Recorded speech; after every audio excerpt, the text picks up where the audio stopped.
Fala, meu povo! Maravilha! E aí, tudo bem, gente? Vamos falar hoje sobre isso, então? Tô agradecendo a galera que tá chegando aí, muito obrigado pela participação. Vamos falar sobre esse assunto legal demais, que é uma dúvida de muita gente, né? E eu tenho algumas perguntas aí, ó, fala, tio Mauro Jacob! Então, tem várias coisas legais aí sobre isso, né? Nós vamos bater um papo aqui hoje para ver o básico, os princípios básicos sobre isso. E eu vou falar um pouquinho também sobre algumas questões. Uma galera mandou uma pergunta aí, nós vamos conversar sobre isso também, tá bom? Então,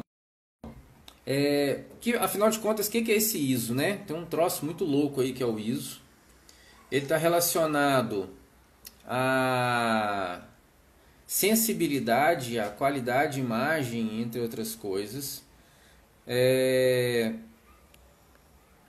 Mas o que a gente pode falar é que o ISO é um elemento fundamental na fotografia e a gente despreza o ISO. E ele tem uma função muito interessante, mas uma das coisas importantes que a gente tem no ISO é o fato de que ele pode interferir diretamente na qualidade da imagem, né?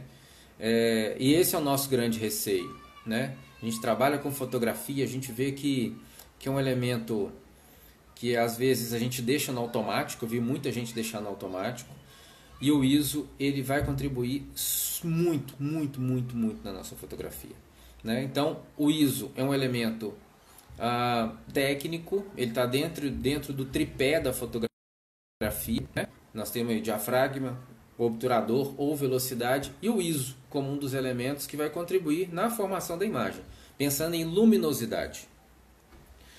Entre outras coisas, o ISO, ele a rigor, ele é um sistema eletrônico, tá? Ele é uma parte eletrônica que eu vou explicar um pouquinho depois, um pouquinho mais para frente. Mas uma das coisas que a gente pode pensar em relação ao ISO é que ele é uma das configurações eletrônicas, ele vai interferir diretamente no fluxo de energia que passa pelo sensor, e é isso que vai fazer diferença nessa história. Então, uma das coisas legais em relação ao ISO é que ele, apesar de ser um elemento eletrônico, ele vai interferir na formação da imagem, na qualidade da imagem, na forma como a sua imagem vai ter mais luminosidade, ou seja, ele vai me dar muito mais elementos para a formação da minha imagem, seja contraste, seja qualidade de cor, qualidade de imagem. Então a gente tem uma interferência muito grande relacionada ao ISO. Agora tem uma curiosidade. O Wallace está colocando 1940, aí você está falando de fotografia analógica, né? Tem um paralelo com a fotografia analógica. A gente começou com ASA, né? Que é American Standard, né? Uma organização americana, e a gente tinha uma outra referência que era DIN na Alemanha, né? Que eram sistemas completamente diferentes com relação à sensibilidade dos filmes fotográficos. E aí a gente teve, vamos lá, data, por volta de 1987, foi quando começou a surgir a fotografia digital de forma mais popular. Então a gente teve, por volta de 1987, a primeira configuração de ISO. E sabe o que foi feito? Eles pegaram informações relacionadas à ASA ISO e perceberam que funcionava melhor. E a ASA, o antigo ASA 100, ASA 200, ASA 400, foi tomada como referência nessa época. E aí o nosso ISO, que é o que a gente conhece, veio junto com a instituição, né? Que aí é uma norma. Começamos a utilizar o ISO. Uma outra curiosidade. O nosso ISO, ele tem um padrão da ISO. E o que define a sensibilidade do filme, do nosso sensor, é uma norma que é chamada de ISO 5800. Olha que legal. O ISO é uma norma também, né? Então, para quem já viu a ISO 9000, o ISO da câmera também tem uma norma que é a norma 5800. Olha que barato, né? Então ele está lá configurado, é oficial, real, e é uma norma que trata quais são os elementos relacionados a essa configuração que é o ISO. E aí tem um detalhe importante: com o avanço da tecnologia, a gente teve que atualizar algumas informações, porque os ISOs foram subindo, né? Porque eu tenho duas perguntas muito importantes que vieram aqui sobre exatamente isso. Entre o menor e o maior, qual que é o ISO ideal da sua câmera? De que forma o ISO vai interferir nas nossas imagens? O ISO, como ele interfere eletricamente no seu sensor, à medida que a carga elétrica aumenta, a gente tem excitação dos elétrons, dos elementos fotossensíveis que estão dentro do seu sensor. E isso vai interferir na forma como esses sensores vão capturar a luz. O que significa isso? Primeiro, ou você vai conseguir capturar a luz de forma muito mais fácil, show, mas em contrapartida você pode ter perda de qualidade de imagem, porque aí a gente vai ter uma coisa muito importante que é contraste, a diferença entre imagens.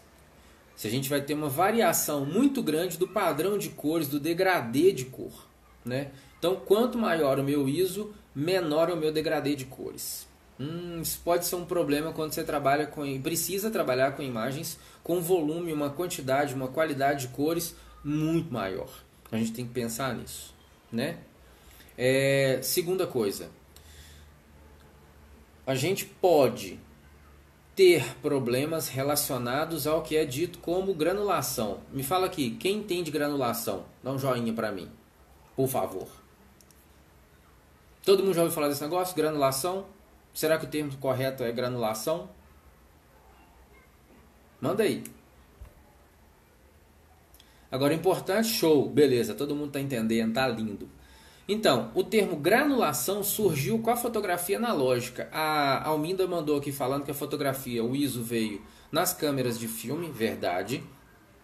E o que a gente tinha nessa época, boa Fernanda, ruído. O grão, o filme fotográfico, ele tem ele é um pedaço de plástico forrado com sais de prata. E aí a gente pode pensar da seguinte maneira: a gente tem sal grosso e a gente tem o sal refinado, assim como o açúcar refinado, né? E aí, quanto mais fino esse grão, menos ele aparecia nas fotos. Quanto maior esse grão e quanto mais a gente ampliava a imagem, mais aparece esse grão na imagem, que a gente chamava de granulação. No caso do ISO, o termo certo é ruído, porque a gente está falando de uma questão elétrica. E o ruído é resultado de uma tentativa do sensor de registrar alguns elementos e ele não consegue porque falta muita luz. Apesar da gente saber, da gente falar que o uso do ISO deve ser atrelado à quantidade de luz, a gente também precisa ter cuidado que o excesso, né, a baixa de luz ou pouquíssima luz pode acarretar muito ruído. Assim como a nossa fotometria. Você sabia que a nossa fotometria interfere também nessa relação de ruído? Porque isso é uma coisa que às vezes a gente passa batido. Mas a fotometria interfere diretamente no nosso ruído. Se eu fotometro certinho, né, ou se eu faço, por exemplo, uso de longa exposição, a chance de eu ter ruído é muito menor. Porque eu vou ter uma exposição correta. Então eu vou dar mais tempo para a luz chegar no meu sensor, então a chance de eu ter ruído, é muito menor, né? Ou seja, primeira coisa, quanto mais alto o meu ISO, eu trabalho melhor em condições de pouca luz, mas em contrapartida eu tenho perda de contraste, perda de qualidade de imagem, então eu vou ter contraste. Vocês devem estar vendo aqui atrás de mim, ó, tem um lado um pouco mais claro e um lado mais escuro, né? Tá todo mundo vendo aí? Mais escuro, mais claro. Percebam que aqui no meio, ó, eu tenho uma linha divisória. Então eu tenho exatamente um contraste, é um degrau da área mais clara para a área mais escura. E é isso que vai acontecer. Aqui atrás, não sei se vocês estão percebendo, ó, vou até baixar minha mão. Eu tenho um degradê de luz aqui, ó. Olha que legal. Aqui é mais claro e ele vai ficando suavemente mais escuro. Se eu aumento demais o ISO, eu perco esse degradê de luz e eu acabo ganhando faixas muito marcadas. Então vai ser basicamente como isso aqui, ó, claro e escuro. Isso, por exemplo, quando a gente pensa em qualidade de cor, né, a gente perde muito, né? Quem tá falando aqui? Opa, fala Edu! Sim, sim, sim. Saber fazer a leitura do histograma também é fundamental. Isso faz toda a diferença. A gente vai entender o quanto a gente tem de elementos claros e escuros. Exatamente. A gente pode trabalhar com isso aí depois também, se vocês quiserem. Manda um joinha aqui, quiser falar sobre histograma, eu falo também. Mas quanto maior o meu ISO, maior vai ser esse contraste. Então, esse degradê, que pode ser bonito, por exemplo, se eu tenho uma foto do céu, eu vou ter perda disso aqui, ó. Né? Tem uma perda muito grande desse degradê aqui e eu tenho um contraste gigante. E isso pode fazer com que as minhas imagens percam qualidade, né? Então é muito importante a gente dosar qual que é o ISO ideal, qual que é a situação ideal para usar o ISO. Show! A gente sabe que na falta de luz a gente aumenta o ISO. Mas eu também posso usar ISOs menores quando... Valeu, Josh, obrigado. ISOs menores quando eu quero ganhar essa variação de degradê de cor e de luz, né? Mas em contrapartida eu posso ter mais dificuldade em capturar a imagem, certo? Então o que nós vamos pensar agora? Outro elemento importante relacionado a ISO. Se eu tenho ISO maior, eu tenho mais ruído. Mas eu posso resolver esse problema? Sim. Eu preciso conhecer muito bem o que eu fotografo e onde eu fotografo. Porque se eu acrescento um pouquinho de luz, que seja uma fonte de luz de um flash, uma luz contínua, se eu trabalho em áreas do meu ambiente onde eu tenho um pouco mais de luz, eu tenho cada vez menos ruído. Depois eu queria que vocês observassem as fotos de vocês e me dissessem o seguinte: nessas áreas aqui, ó, eu tenho menos ruído e nessa área aqui eu vou ter muito mais ruído, né? Por quê? Exatamente porque a luz, quanto mais luz, eu vou contribuir mais para a redução de ruído da minha foto. Segundo elemento importantíssimo. Tá todo mundo me ouvindo? Manda aí. Se o pessoal estiver me ouvindo, manda um joinha aí. Segunda coisa importante. Pensando nessa história de luminosidade. Por que eu vou trabalhar com ISOs diversos, além da luminosidade? Eu posso usar ISOs por conta de efeitos, certo? Eu posso usar efeitos diferentes. Então, o ISO também vai influenciar muito na quantidade, no tipo de efeito e na qualidade dos efeitos que eu uso. Como descobrir um ISO seguro sem ruído para a câmera? E aí, alguém tem ideia? Alguém sabe como é que a gente descobre qual que é o ISO ideal para cada câmera que a gente usa? Vocês têm noção disso? Isso é uma pergunta muito frequente, isso é uma coisa que acontece o tempo inteiro. Então, tem um ISO ideal para cada tipo de câmera? Será que tem? Será que tem? Eu acredito que existam outras variações além disso, né? A gente pode pensar que sempre vai ter um limite que a sua câmera tolera, certo? Mas além disso, os fatores do ambiente vão interferir. Então eu vou dar um exemplo. Eu já vi uma 5D Mark IV fotografando com ISO 32.000 sem ruído. 32.000 é um ISO muito alto, altíssimo. E sem ruído? Sem ruído. Qual foi o elemento fundamental? Existia alguma luminosidade no ambiente. Então o ISO não veio para substituir a luz. É importante a gente pensar nisso. Tá? Nath está falando que existe um tipo de ISO para cada tipo de foto. Sim, a gente pode dizer isso. Né? A gente pode dizer isso. É verdade, Fê. 32.000. Um ISO fantástico. Sem ruído. Mas qual foi o lance? Vou falar para vocês quais foram as configurações dessa foto. Era um objetivo 24 milímetros, ou seja, super clara, né? Velocidade 60, diafragma 2.8, ou seja, então, numa condição de luz igual essa aqui, ó, desse lado, esse ISO 32.000, as fotos ficaram lindas, com pouquíssimo ruído. Fato é, o ruído sempre existe. A questão é, quanto ruído a gente consegue enxergar? E quem vai determinar isso é a sua fotometria e a luminosidade. Então, preste atenção. Nesse lugar aqui, menos ruído. Nesse lugar aqui, mais ruído. Sim, o Edu está falando aqui, ó. ISO mais alto favorece a economia das pilhas no flash, sem dúvida alguma. E aí entra o segundo elemento que era o que eu ia falar. É fundamental usar ISO alto quando você trabalha com flash. Você vai economizar a pilha e o flash vai entrar como luz de preenchimento.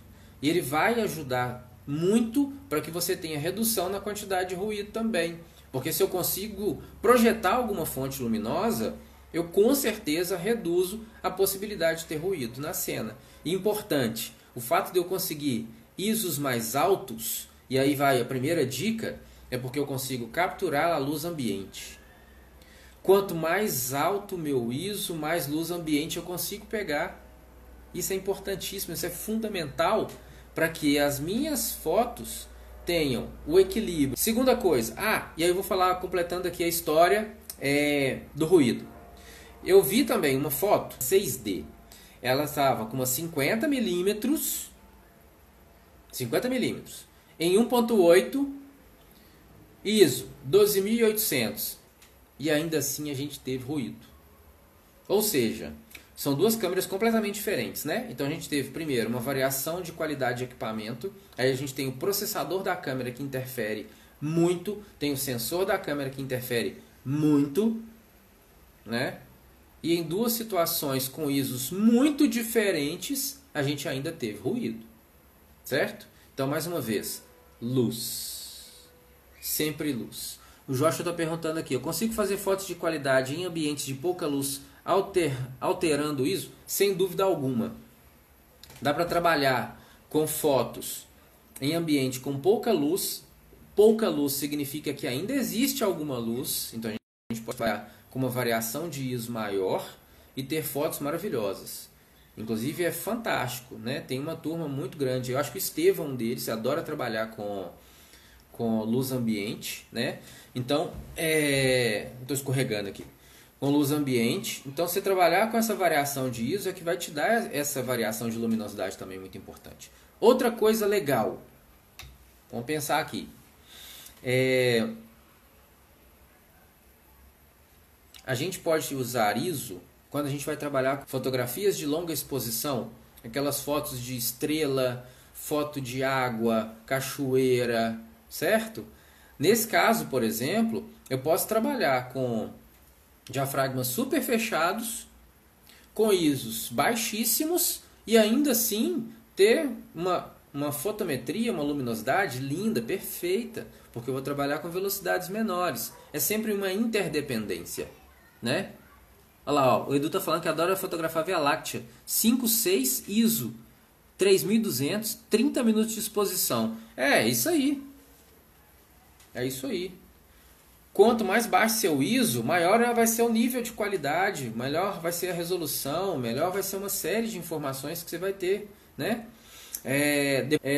Aquela história de fotografar cachoeira, por exemplo, pensando em fotografias de longa exposição, a gente pode reduzir ao máximo o ISO, que a gente vai ganhar qualidade, a gente vai conseguir reduzir a velocidade o suficiente para fazer a foto, e aí a gente fecha o diafragma ainda mais para equilibrar a luz. O Estevão está mandando aqui, ó, filtro ND.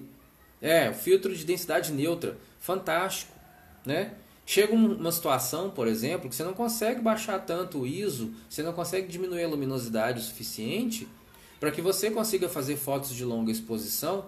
Então esses filtros, que é o filtro ND, ele é escuro, né? A função dele é pura e simplesmente reduzir a luminosidade, e aí ele vai dar um plus na história de trabalhar com ISOs menores, né? Uma outra situação muito legal de trabalhar com ISO baixo, aquele efeito panning, né? O pessoal já ouviu falar de efeito panning, é aquela situação onde você tem, né, o contrário da minha mão aqui, ó, né? Minha mão parece super borrada para vocês. Mas se eu conseguisse acompanhar a câmera e a minha mão, a gente teria o fundo completamente borrado. E nesse caso, o ISO baixo ia contribuir muito para que eu criasse esse efeito, né? Então, essa é uma outra situação onde o ISO é fundamental. A relação com a velocidade. O ISO contribui diretamente com efeitos ligados à velocidade. O pessoal que trabalha com fotografia esportiva, que é o caso da Nath, por exemplo, ela precisa trabalhar com ISO altos porque ela precisa aumentar a velocidade para congelar o movimento de atleta. Quem trabalha com fotografia de espetáculo também sofre desse mesmo processo, né? Que é justamente a necessidade de ter que aumentar um pouquinho mais a velocidade, né? Olha lá, ó. E a Nath está falando, ela usa muito e adora penning em crossfit. E aí, para a Nath fazer penning em crossfit, o que ela precisa?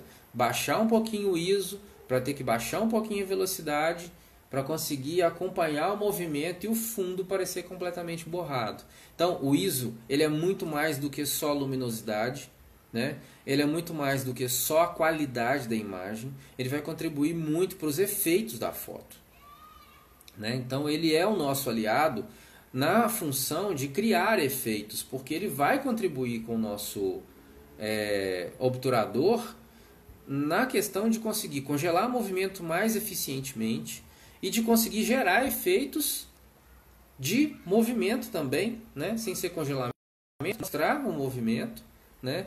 Para que a gente consiga fazer esse efeito de forma ideal, em fotos de longa exposição, relembrando, tá bom? Para aqui um resumo. Então, ó, primeiro, o ISO surgiu por volta de 87, né? 1987, ele é bem antigo. Ele é resultado da fusão do DIN, que é alemão, com o ASA, que é americano, o ISO é americano, né? da normatizadora americana. Ele tem um papel fundamental para interferir no contraste, então ISOs baixos me dão mais contraste, relembrando, degradê de cores.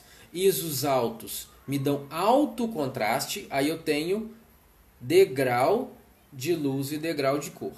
Então eu perco qualidade, tá bom? Outra coisa importante, a gente vai trabalhar com ISOs de acordo com a nossa necessidade. Então, se eu preciso ter mais qualidade de imagem, eu vou buscar trabalhar com ISOs menores. Em contrapartida, eu vou precisar iluminar mais para compensar isso. Então, quem trabalha com moda, quem trabalha com propaganda, produto de uma forma geral, fotografia desses elementos, vai precisar muito de ISOs menores. Porque eu tenho mais qualidade de cores, melhor reprodução de cores. E para fotografia de produto, isso é importante, porque você não pode destoar a cor do produto. Aqui, ó, cor da minha camisa. Aqui tem, ó. Esse aqui é um resultado interessantíssimo. A minha camisa aqui, eu vou desativar os comentários só para vocês verem. Rapidinho. Então, esse degradê aqui na minha camisa, ele retrata exatamente o que acontece quando eu tenho o ISO muito alto. É um contraste, eu ganho contraste alto. Então eu tenho muito marcado onde são os cortes de um tom para o outro, de uma cor para outra, de uma área mais iluminada para a área menos iluminada. Então ISOs menores me dão mais qualidade nesses detalhes, tá? Ok? Mais uma coisa, o ISO é fundamental para a gente criar efeitos. Efeitos de longa exposição, eu preciso de ISOs menores, para que eu consiga longo tempo de exposição, mais tempo com o meu obturador aberto, para que eu consiga expor as estrelas, movimento de veículos, luzes, para que eu consiga ver tudo isso. Outra coisa importante, no caso do ISO, o contrário disso, né? Fotografia esportiva, fotografia de espetáculo, ISOs maiores, porque aí eu consigo aumentar a velocidade e eu consigo congelar os elementos, né? Então o ISO tem um papel muito grande na nossa fotografia, tanto na qualidade de cores, na qualidade luminosa, na reprodução de cores, né? Nos efeitos de longa e rápida velocidade, né? Então ele tem que ser o nosso aliado. O importante é a gente prestar atenção onde a gente fotografa e qual a condição de luz, certo? Se necessário, fonte de luz contínua ou flash. O ISO também é importante para quem trabalha com evento, para contribuir na economia das nossas pilhas e na duração da luz do nosso flash, além de conseguir capturar a luz do ambiente. Tranquilo? Bom, eu já vou começar a agradecer a todos, né, pelo dia de hoje. Muitíssimo obrigado por quem veio. A minha proposta aqui é trazer curiosidades, sanar dúvidas, né? Eu espero que vocês tenham gostado. Espero que tenha sido proveitoso. E se tiver mais dúvidas, manda para mim, tá bom? Vai ser um prazer responder. Vamos aproveitar esse período que a gente está em casa. Eu estou tentando produzir muito conteúdo. Já estou fazendo vídeos que eu devo trazer para vocês aqui no IGTV. Pessoal, muito obrigado. Agradeço demais. Eu que fico feliz por ter vocês aqui. Um grande abraço. Até a próxima. Um beijo grande. Até lá. Beijo para vocês, gente. Até mais. Valeu!